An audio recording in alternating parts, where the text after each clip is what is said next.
Number 148 હાર જીત।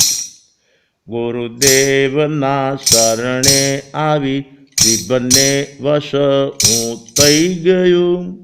અજ્ઞાનમાં અટવાઈને સંસારમાં ખોવાઈ ગયું। અજ્ઞાનમાં અટવાઈને સંસારમાં ખોવાઈ ગયું। ગુરુદેવના શરણે આવી પૂદગલ પ્રેમી થઈ ગયું। અજ્ઞાનમાં અટવાઈને સંસારમાં ખોવાઈ ગયું। અજ્ઞાનમાં અટવાઈને સંસારમાં ખોવાઈ ગયો। દ્રષ્ટાંત: જોરાવનગર જૈનની વિશાળ વાડીમાં શેરીના અનેક કૂતરાઓ આરામ કરવા માટે ભૂતકાળમાં આસન જમાવતા હતા। ગામના રોટલા ખાઈને વાડીના મકાનમાં નિશ્ચિંત મનથી, મુક્ત મનથી આરામ કરતા હતા। એક દિવસ સાંજે ચોકીદાર વાડીના દરવાજા બંધ કરવાના સમયે આરામ કરતા કૂતરાને કાઢવા ભૂલી ગયો। દરેક દરવાજા બંધ કરીને ચોકીદાર તો ચાલ્યો ગયો। જ્યાં કૂતરો ઊંઘમાંથી જાગ્યો ત્યાં દરેક દરવાજા બંધ જોઈને એ ગભરાઈ ગયો, મૂંઝાઈ ગયો, ભયભીત થઈ ગયો। આખી રાત બારી દરવાજા પાસે આવીને બારીને દરવાજા સતત ખખડાવતો જ રહ્યો। ચિંતકે કહ્યું, અરે કૂતરા, સાંજે ગામના રોટલા તો ખાઈને આવ્યો છે, તારા પેટની પેટી તો પૂરેપૂરી ભરાયેલી છે। આ વિશાળ વાડીની ખુલ્લી જગ્યામાં એક રાત શાંતિથી પસાર કરી દે ને। હમણાં સૂર્યોદય થતાં દરવાજા ખુલી જશે। થોડો સમય શાંતિ, સમાધિ, ધીરજ તો રાખી લે। અરે સાધક, જૈન વાડી કરતાં અનંત ગુણા વિસ્તારવાળો અમૃતમય આત્મિક સ્વભાવરૂપ તારા પાસે વિશાળ હોલ છે। તે નિરપેક્ષ શુદ્ધ સ્વભાવમાં રમણતા કરીને એક ભવરૂપી રાત્રિ પસાર કરીને સાદી અનંતકાળ માટે સ્વાભાવિક સુખરૂપી સૂર્યોદય તારા માટે સુનિશ્ચિત છે।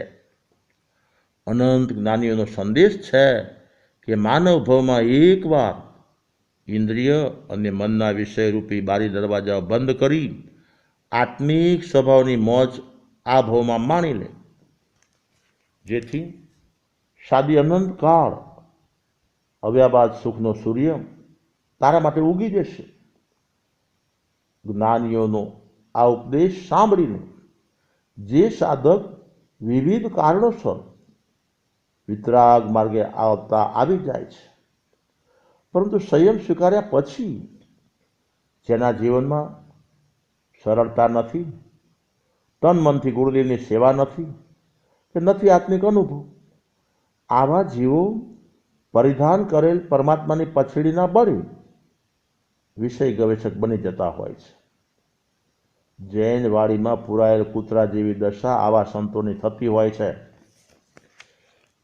જેમ વાડીના બારણા બંધ થતા કૂતરો દરવાજો ખખડાવવાની એક જ ધૂનમાં આખી રાત પસાર કરે છે, તેમ આત્મિક આનંદની મોજ માણવા સંસારને તિલાંજલિ આપી સંયમ સ્વીકાર્યું, પરંતુ અનુભવ જ્ઞાનના અભાવમાં જેના ઇન્દ્રિય અને મનરૂપી બારી દરવાજા બંધ થઈ ગયા, પ્રાય તેની આખી જિંદગી વિષય ગવેષણામાં પસાર થઈ જતી હોય છે।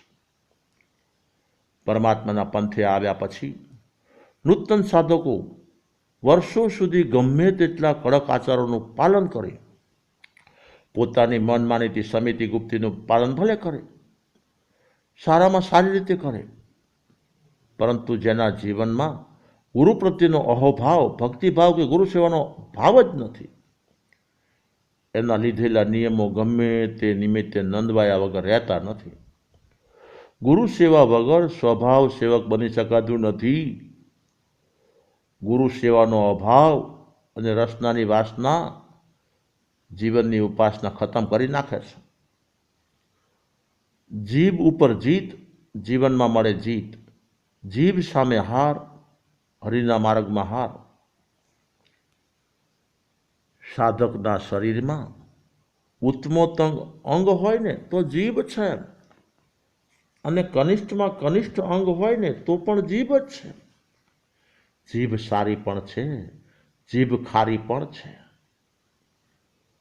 કારણ સંયમનો માર્ગ સ્વીકાર્યા પછી ગમે તે રીતે વિવિધ વિષયોના દરવાજા અનેક પ્રકારે બંધ થઈ જાય છે, પરંતુ રસનાનો દરવાજો વિશેષ રૂપે એકદમ ખુલ્લો રહી જાય છે. આ દરવાજાથી વિવિધ સ્વરૂપે વાસનાના ચોર જીવનમાં પ્રવેશ પામી ઉપાસના રૂપી માલને ચોરી જાય છે.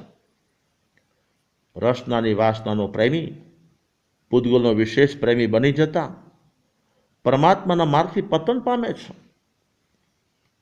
પરમાત્માના માર્ગથી પતન પામતા